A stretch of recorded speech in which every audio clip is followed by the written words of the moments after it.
Hey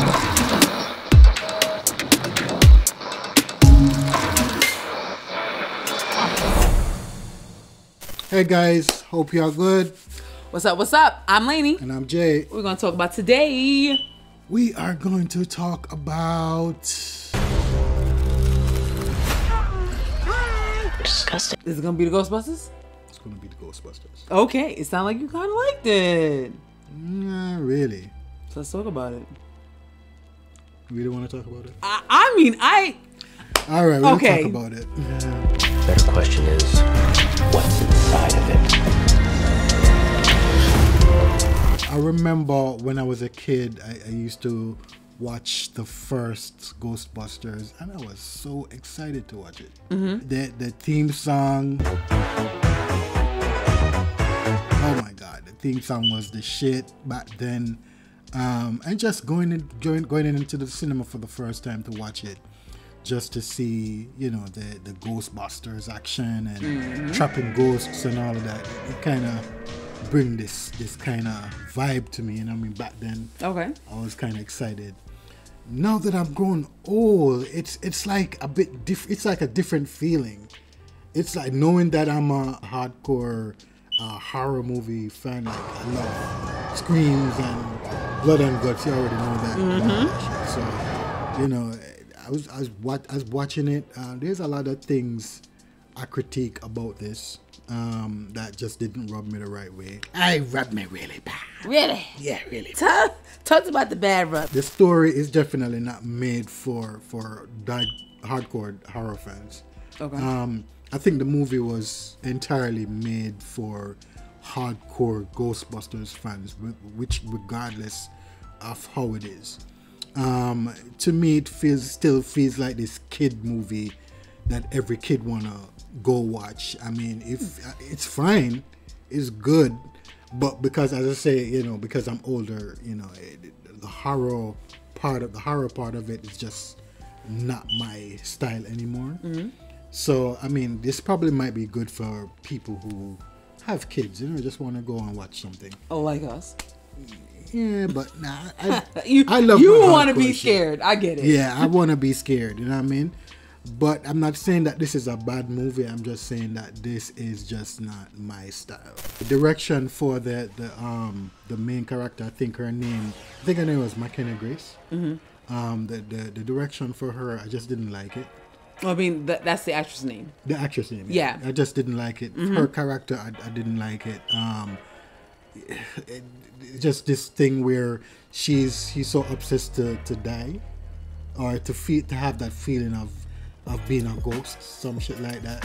It could have been done differently. It's just not my cup of tea. I don't see the reason why she need to be obsessed to being a ghost. Why though? Why? I don't understand why. Another thing is that why are there so many fucking Ghostbusters, yo? I mean, I remember in the very first Ghostbuster movie was like 4, and you expected 4. Now it's like 10 fucking people in this thing fighting ghosts. Why? I don't get it. It bothers me, and it's like they just grab the older Ghostbusters in this movie. They just grab them in because for some reason Ernie, the black dude, it's like he just popped up in the last scene. He just popped up and like, yo, I'm gonna fight some ghosts with y'all. What? As I say, you guys who, if you're a big fan of the Ghostbusters, I do understand.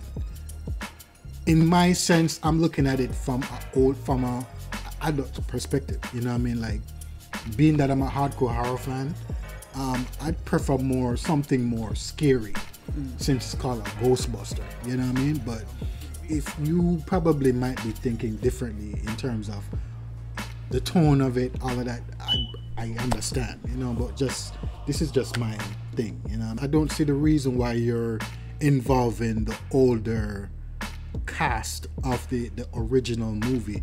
Why not just have like 4 kids who have a special, you know, like a special idea of how to capture ghosts. They bring their individual talents or their individual idea of how to capture ghosts, how to, probably one is an investigator, another one is a tech smarty person, another one knows how to make stuff, and another one who's a like a bully type rough person, you know what I mean, kind of. So you know, it just have those type of characters to kind of pull the look of a new type of Ghostbusters, and you know, kind of push it. I'd prefer that. I prefer, you know, go that route, but I don't know. Listen, I know there's some critiques, and I think there's some valid critiques that you've said. I walked away being happy. I walked away from it being fine. Like for me, I actually did enjoy the story. I did think that it was actually, I felt like it was a Ghostbusters story. Would I want to see the ghost more? Yes. That makes sense for you to say, like, it's not really a Ghostbusters story. But I did walk away thinking that it was a Ghostbusters story. I also think it had elements of horror that were just so not pushed to where it could have been. You know what I'm saying? Like, for instance, the design of the monster I thought was really, really good. And even the movements of the monster I thought was really, really good. But again, because we only saw a little bit of it, I felt like if you would have seen more or had that monster go out on its own and see more of it, you would have merged that horror into Ghostbusters. Because to me, after the first Ghostbuster, it's not really about the horror. Like the first Ghostbusters, the first original movie, the original movie, especially that scene in the library, that is tense shit. But then after that, if you look at the series, you have Ghostbusters 2. That is more comedy than it is horror. You have Ghostbusters 2016, 2018, whenever the ladies took it over, that was definitely more comedy than horror. And then even in Afterlife, that was still more comedy or just being there than horror. So like, I think that they definitely had some good ideas to have, but it just could have been pushed a lot further. You know what I'm saying? I actually enjoyed the legacy characters, but I see your point. I think that they could have had it where maybe the new characters consulted the old characters, and then you had the new characters actually handle the ghost busting. Because like in the climax, you're absolutely right. It was way too many people, and that cast was huge. You had a lot of huge names or legacy names involved in it. So it just was like, I need y'all to pass that torch. Pass the torch out. You have capable kids to do it. You somehow shoehorn Lucky in podcast, and I don't know if they really should have been, but it made sense, especially podcast. It did make sense for him to be in this one. You shoehorn Lucky in, so fine. You had them, so you had that core cast from Afterlife. You could have ran with it, but they didn't. So I'm hoping if they do make another one, that is going to be now just that new cast. Leave it alone. You know what I'm saying? I did like Ray though. I ain't gonna lie. I liked Ray. Something that I just was like, why are we doing this? Why do we still have the Stay Puft Monster? Why we had a Marshmallow Man? Like, I'm gonna need y'all just get it out. Because there was no reason why to keep having them. Even in when they had them in the scientist lab. I'm like, all right, fine, whatever. But then you just kept, even the scene afterwards or the post-credit scene, you still had them being prominent. I'm like, I need y'all to leave that alone. Leave it alone. I think the biggest thing since knowing that Walter Peck was in it, and you had Venkman and Peck, that was my letdown. I wanted that show, that rematch, something. You don't have that legacy character or those two legacy characters and have them not square off. Okay, or you have Peck, and you could have had Paul Rudd's character square off against Walter Peck. Like, that would have been also very, very classic and could have happened. But they kind of dropped that ball, and you don't bring and bait that nostalgia for us and then be like, we're not gonna explore it. So I mean, listen, I hear your concerns. I have concerns of my own. I'm not gonna lie though, I walked away kind of happy. I'm not gonna lie.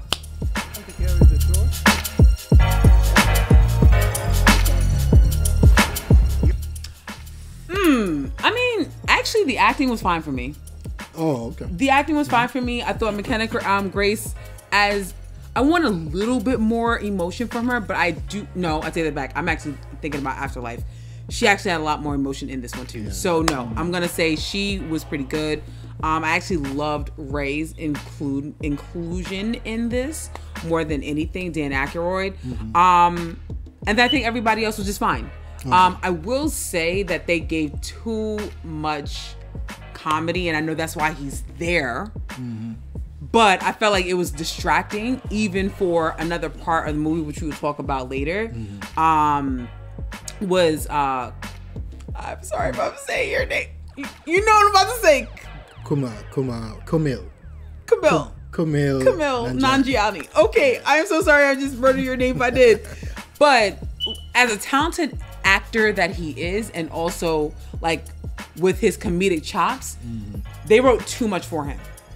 And because he leaned in so much, like after, how do you say, when he first finds the ball and is trying to trade it away, I thought that exchange between him and Dan Aykroyd was very natural, and it didn't take away from the movie. It didn't take away from the pacing. I felt like afterwards there was a lot of times where his lines actually took away from the pacing. Gotcha. And I just was like, nah, can we put it a little bit shorter? Okay. But other than that, I thought the acting was pretty good. I was fine with it. Basically, the acting came a lot from McKenna's character and Kumail Nanjiani. For McKenna Grace, she offered a bit of emotion towards the ghost, and that love and that LGBT feel. They kind of have that energy going. She did offer that role, and she did well on that role. I cannot deny that. Everyone else, I guess, just played their role, and there's nothing much to say.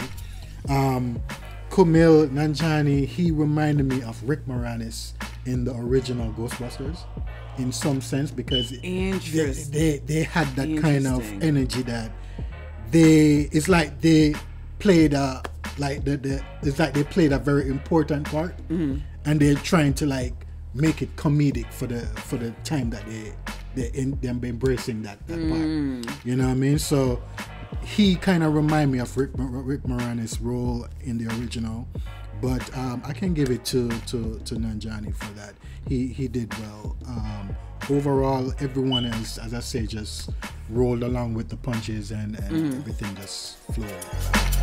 As commanding the army of the undead.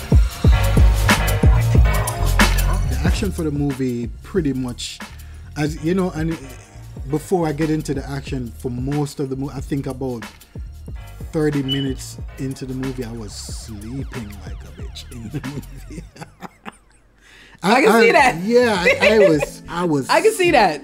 I was sleeping because, as I tell you, it's made for kids, you know what I mean? And I'm not a kid no more. No, I want to see. I want to see blood and guts. Action for most of the action that I really caught, that really stunned me, surprised me, was the last scene in the movie where Ice King, if I want to call him that, that escaped from the orb. And then he started, but in honor of the whole entire movie was called Empire, Frozen Empire, Empire, which it just happened for a brief second. So it's like, okay, why call it that? And it's not like for the entire movie where, probably the second scene of the movie would put the whole entire state in a freeze, and the Ghostbusters trying to find some ways to unfreeze it. If it was like that, then I'd understand. Overall, it just happened for a few minutes, and then that's it. And then at the end of the movie, it's like and there was no feeling of a threat, because at the end of the movie, it's like a few group of people were just like, yay, yeah. That bothered me, and as I said, the action only goes from when the Ice King escaped the orb, and he went into the store, and I guess he fucked up this dude that was in there. That's it. Kill count 1. Yeah, and that was it. Okay, what can you do? Why are you so frightening? Why are you so dangerous? What is it? And that's it. You know what I mean? So otherwise from that, I don't see anything about this movie to be excited about in terms of action. That's just me.